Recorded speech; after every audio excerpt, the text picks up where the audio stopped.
Hello class 9th students, चलिए अब हम लोग आपकी जो बीहाइव बुक है उसमें एक पोएम है जिसका नाम है लीजेंड ऑफ द नॉर्थलैंड।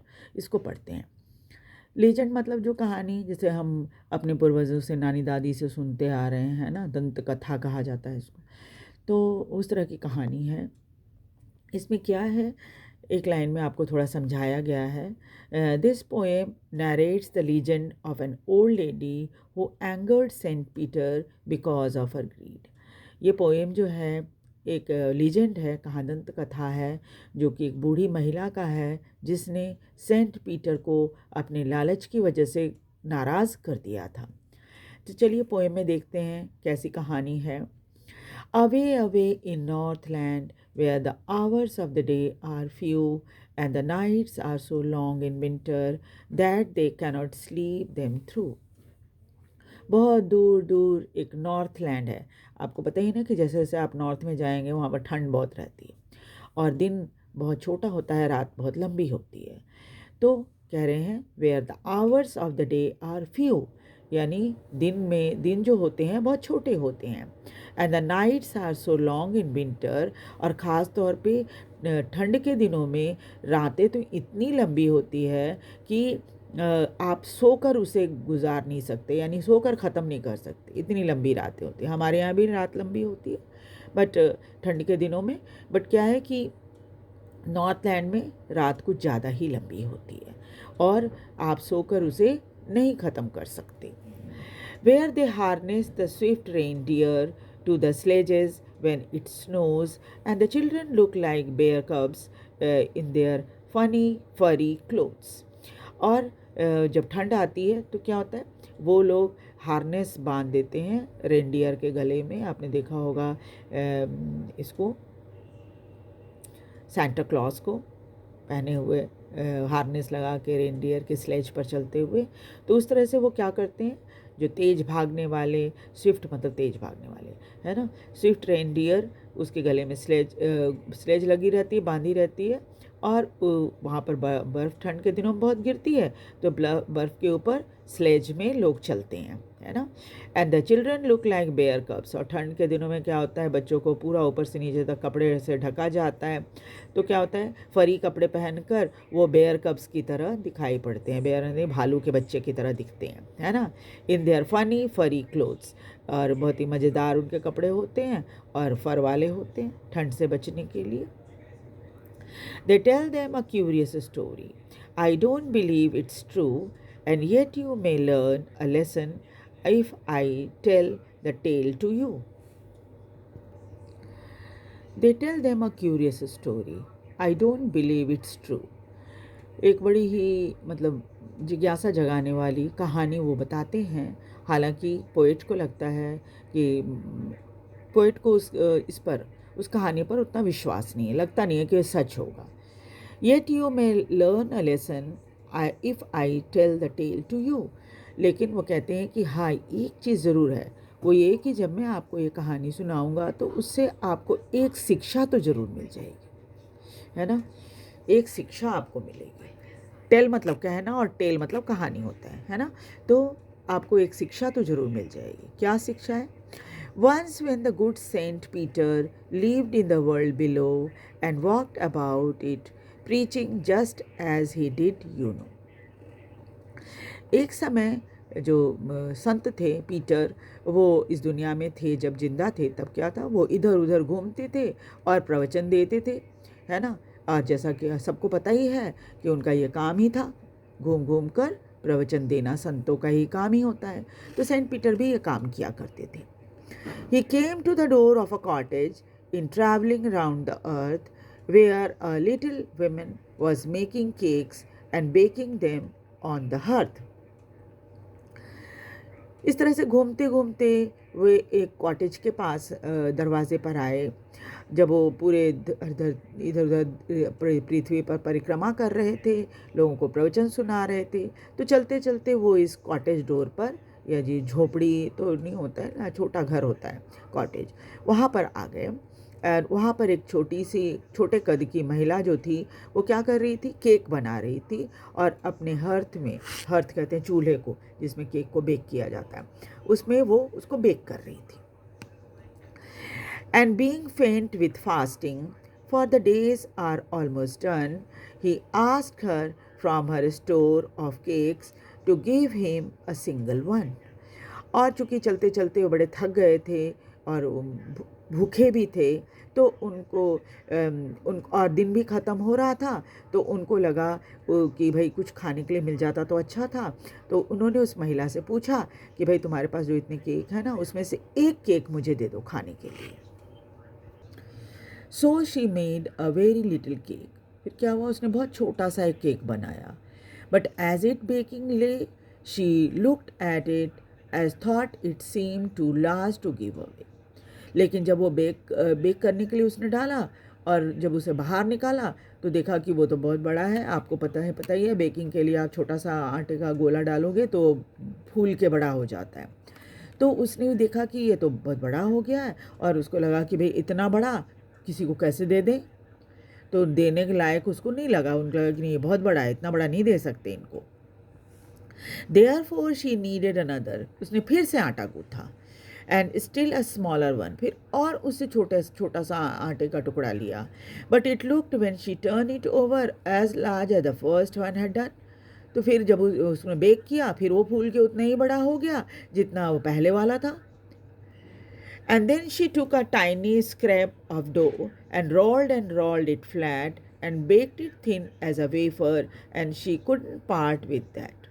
फिर उसने और छोटा सा टुकड़ा लिया आटे का और फिर उसको घुमा के बिल्कुल पतला कर दिया वेफर की तरह. आप खाते हो ना वेफर, बाज़ार में मिलता है ना, एकदम पतला सा होता है वो.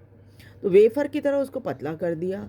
लेकिन फिर जब उसने उसको बेक किया तो बेक करने के बाद उसको लगा कि नहीं ये भी बहुत बड़ा है, तो वो भी नहीं दे पाई बेचारी को. For she said, my cakes that seem too small when I eat of them myself are yet too large to give away, and so she put them on the shelf. तो उसने कहा कि मेरा केक जो है that seem too small when I eat of them myself, जब मैं खुद खाती हूँ तब तो ये बड़े छोटे छोटे दिखते हैं. And और जब and are yet too large to give away, लेकिन जब देने की बारी आती है तो बड़े बड़े दिखते हैं. So she put them on the shelf. इसलिए वो वाला केक भी उसने, वेफर वाला केक भी नहीं दिया इसको सेंट पीटर को, और उसको शेल्फ के ऊपर रख दिया, अलमारी जो होती है उसके ऊपर रख दिया. Then good Saint Peter grew angry. उसकी इस हरकत को देखकर जो संत थे पीटर बड़े नाराज़ हो गए. For he was hungry and faint, क्योंकि वो भूख से बड़े बेहाल थे. And surely such a woman was enough to provoke a saint. और इस तरह की महिला तो इस संत को भी नाराज़ कर दे ऐसी थी. उसका व्यवहार ऐसा था कि संत भी नाराज़ हो जाएं, धैर्य खो दें अपना. तो सेंट पीटर का भी धैर्य खो गया और वो बड़े नाराज़ हो गए. And he said, you are far too selfish to dwell in the human form, to have both food and shelter and fire to keep you warm. गुस्से में उन्होंने क्या बोला, उन्होंने कहा कि तुम बहुत ही बेवकूफ़, बहुत ही स्वार्थी महिला हो. बेवकूफ़ नहीं, तुम बहुत ज़्यादा स्वार्थी महिला हो, कि इतनी ज़्यादा स्वार्थी हो कि इंसान के रूप में इस धरती पर रहने लायक नहीं हो. और तुम्हें तो खाना और शेल्टर, ये दोनों चीज़, और आग, ठंड, जहाँ पर जिन देशों में बहुत ठंड पड़ती है वहाँ आग का बड़ा महत्व होता है, क्योंकि लोग आग के पास ही रहते हैं. इवन कमरे के अंदर भी आग जलाते हैं ताकि घर को गर्म रख सकें. तो कहा कि तुम इसके लायक भी नहीं हो, कि न तुमको खाना मिलना चाहिए, न ही शेल्टर मिलना चाहिए, और न ही आग मिलनी चाहिए. गुस्से में उन्होंने ये बात की. And you shall build as the birds do, and shall get your scanty food by boring and all day in the hard dry wood. और उन्होंने गुस्से में एक तरह, आप दूसरे शब्दों में कही तो श्राप दे दिया उसको. श्राप क्या दिया कि अब तुम चिड़िया की तरह रहोगी. चिड़िया आप जानते हैं ना कि चिड़िया जो रोज़ बेचारी दाना चुगती है, खाती है, फिर सोती है, फिर नेक्स्ट डे उठती है, फिर दाना खाती है, सोती है. तो उसने क्या किया, उन्होंने कहा कि बस तुम थोड़ा सा अपने लिए खाना जमा कर पाओगे. स्कैंटी फूड, स्कैंटी मतलब थोड़ा सा. And boring and boring and boring. आपको पता है ना कि जो वुड पेकर होता है, वुड पेकर जिसको हम लोग हिंदी में कटफोड़वा बोलते हैं, काट लकड़ियों पर छेद कर देता है वो अपने से चोंच से, इतनी शार्प होती है उसकी चोंच। तो उन्होंने कहा कि तुम बोरिंग बोरिंग एंड बोरिंग, तुम चोंच मार मार के पेड़ में से खाना अपना इकट्ठा करोगी, all day in the hard dry would, सारे दिन तुम्हारा यही काम रहेगा, लकड़ी पर खट खट खट खट करना, फिर वहाँ से अपने लिए खाना लेना। And then up she went through the chimney. Saint Peter का इतना बोलना ही था कि वो तो तुरंत एक वुड पेकर में कन्वर्ट हो गई। और चिमनी, घर तो बंद था, चिमनी होता है ना जहाँ पर चूल्हा जलता है तो ऊपर में चिमनी लगी रहती है धुआं निकलने के लिए। तो उन्होंने कहा कि भाई, तुरंत वो उस चिमनी से बाहर निकली। नेवर स्पीकिंग अ वर्ड, उसके मुंह से तो गले एक भी आवाज़ नहीं निकली क्योंकि वो तो चिड़िया में कन्वर्ट हो गई थी। And out the top flew a woodpecker, और जैसे ही वो बाहर निकली चिमनी से तो वो उसने वुड पेकर का रूप ले लिया था। For she was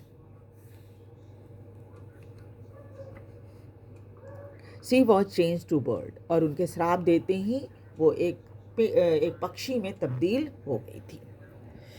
she had a scarlet cap on her head, उसके सिर पर स्कारलेट कलर का, रेड कलर का, स्कारलेट कलर जो होता है ना, रेड से का, मैरून रेड से काफ़ी मिलता जुलता कलर होता है, उस तरह का आपने देखा होगा वुड पेकर के सिर पर होता है, फुनगी जैसी लगी रहती है, एंड कलगी जैसी। And that was left the same, but all the rest of her clothes were burn black as coal in the flame. लेकिन क्या हुआ था, जब संत पीटर ने उसको श्राप दिया उस टाइम वो स्कारलेट कलर का कैप पहनी हुई थी, तो वो तो वैसे ही रह गया जैसे आप देखते हो आजकल वुड पेकर के सिर पे होता है, लेकिन बाकी सारा कपड़ा जो था वो जल गया। और आपने देखा होगा कि वुड पेकर के पंख और जो होते हैं ना, उस पर काली काली धारियाँ होती हैं। तो जब वो चिमनी से बाहर निकली तो क्या हुआ, black as a coal in the flame, उस फ्लेम से बाहर निकलने पर क्या हुआ, उसके शरीर पर काले काले निशान पड़ गए। And every country school boy had seen her in the wood, अब तो सभी बच्चे देखते हैं उसको क्योंकि वो जंगल में हर जगह दिखाई पड़ती है ना। Where she lives the tree till this very day, आज भी उसी तरह से पेड़ों पर रहती हैं। Boring and boring for food, और अपने भोजन के लिए उसे हर समय लकड़ियों पर ठक ठक खोद करके खोदते रहना पड़ता है ताकि वो कीड़े वगैरह वहाँ से निकाल के खा सके। और इसकी जो पोइट हैं उसका नाम है फीबी कैरी। थोड़ा सा बैलेड के बारे में, बैलेड भी अक्सर पूछ लेते हैं क्या होता है। A ballad is a song narrating a story of short stanza.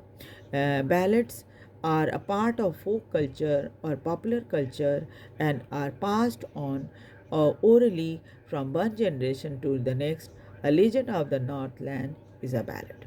ये बैलेड जो होता है उसमें क्या होता है, कविता की तरह, गाने की तरह कहानी को सुनाई जाती है, गाने के रूप में छोटे छोटे स्टैंजा में ये होते हैं, और ये फोक कल्चर से जुड़े हुए हैं, सब जो हमारे पूर्वजों से हम सुनते आ रहे हैं ना, संस्कृति हमारी जो है उससे जुड़ी हुई है, और पॉपुलर कल्चर से जुड़ा है, पास्ट ऑन ओरली, लिखित रूप से कोई नहीं जानता इनको, सुनी सुनाई कहानी के रूप में ये चलते हैं एक जनरेशन से दूसरे जनरेशन तक, और इसलिए अ लेजेंड ऑफ नॉर्थलैंड को भी एक बैलेड कहा गया है। अब चलिए देखते हैं पोएम की राइम स्कीम। पोएम तो आपने सुन ली, अब राइम स्कीम देखिए क्या है। नॉर्थलैंड फ्यू विंटर थ्रू, तो मैंने आपको पहले भी सिखाया है, जब आगे पहले हमने पोएम पढ़ी थी उसमें बताया था कि लास्ट वर्ड, जब आपसे राइम स्कीम पूछा जाएगा तो सबसे पहले लास्ट वर्ड आप देखोगे हर सेंटेंस का। इस स्टैंजा में 4 लाइनों का स्टैंजा है, तो इसका लास्ट वर्ड, फर्स्ट सेंटेंस का जो लास्ट वर्ड है नॉर्थलैंड, सेकंड का फ्यू, थर्ड सेंटेंस में विंटर, और लास्ट वाले में थ्रू। अब आप देखिए, मैंने ये भी सिखाया आपको कि आप लास्ट वर्ड को प्रोनाउंस करके देखेंगे, प्रोनाउंसिएशन कैसी है उसकी ये देखना है।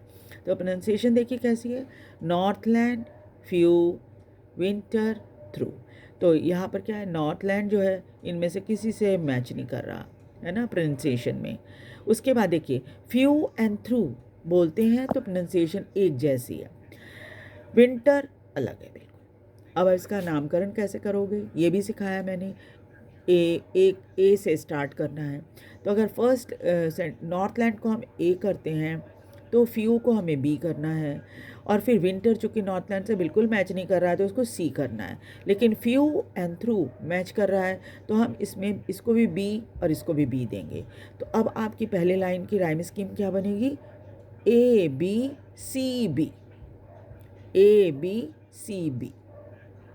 ठीक है, तो ये फर्स्ट पैराग्राफ की। और एक चीज़ और भी आप ये ध्यान रखा कीजिए, वो ये कि हर कवि जो होता है पैराग्राफ हर स्टैंजा में सेम पैटर्न यूज़ करता है। बहुत कम ही ऐसे कवि आपको दिखेंगे जिनके हर पैराग्राफ में बिल्कुल ही अलग तरीका पैटर्न होता है लिखने का। तो सबका ऐसे ही होता है। अब देखिए हमने पहले वाले में क्या बनाया है, ए बी सी बी। अब दूसरे में देखिए क्या है, reindeer snow कब्स clothes, snows clothes, snows clothes एक तरह राइम कर रहा है। रेनडियर और कब बिल्कुल राइम नहीं कर रहा है। फिर इसको आप ऐसे ही बनाओगे, ए बी सी बी। यही पैटर्न पूरे पोएम में होगा। अब देखो, story true lesson you, true you, true you एक तरह का राइम कर रहा है। स्टोरी लेसन राइम नहीं कर रहा एक दूसरे के साथ। तो ए बी सी बी इसी तरह पूरे पोएम में सेम पैटर्न चलेगा। अब मैंने तो आपको सिखाया कि फर्स्ट पैराग्राफ का जो पैटर्न है वही सेम सभी में चल रहा है। तो आपको कोई भी स्टैंजा दे दे पोएम में एग्ज़ाम में आपको, तो आप क्या करोगे, यही पैटर्न फॉलो करोगे, ए बी सी बी वाला पैटर्न फॉलो करोगे।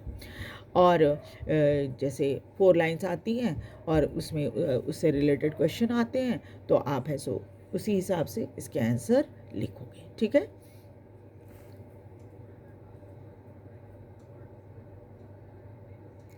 तो पोएम को लाइक और सब्सक्राइब भी ज़रूर कर दीजिए। अच्छा, एक चीज़ और है, वो ये कि इसमें ना एलिटरेशन भी यूज़ किया है पोइट ने। तो अगर ये वाला पैराग्राफ आता है आपका, second paragraph, second stanza, first stanza में भी अवे अवे है, और सेकंड स्टैंजा में भी एलिटरेशन फनी फरी, फनी फरी। ठीक है, जब ये भी मैंने आपको पहले सिखाया हुआ है कि जब आपसे पूछा जाए एलिटरेशन, तो आप पहले ध्यान रखोगे फर्स्ट लेटर जो है कॉन्सोनेंट होना चाहिए, और साथ ही साथ क्या होना चाहिए, अगल बगल में बिल्कुल होना चाहिए। लेकिन इसमें तो नहीं है, फिर भी ये क्या हो रहा है, एलिटरेट कर रहा है। तो कुछ एक्सेप्शन होते हैं, है ना, लेकिन इसके बावजूद भी आप देखिए, इसका भी ध्यान रखना है आपको कि एलिट्रेशन में क्या होता है, फर्स्ट लेटर सेम होता है। तो यहाँ पर फरी और फनी ये दोनों एग्जाम्पल हैं एलिट्रेशन के, इसका आप ध्यान रखेंगे। ठीक है, पोएम को लाइक और सब्सक्राइब कर दीजिए और शेयर भी कीजिए ताकि दूसरे बच्चे भी इसका फ़ायदा उठा सकें। Thank you very much.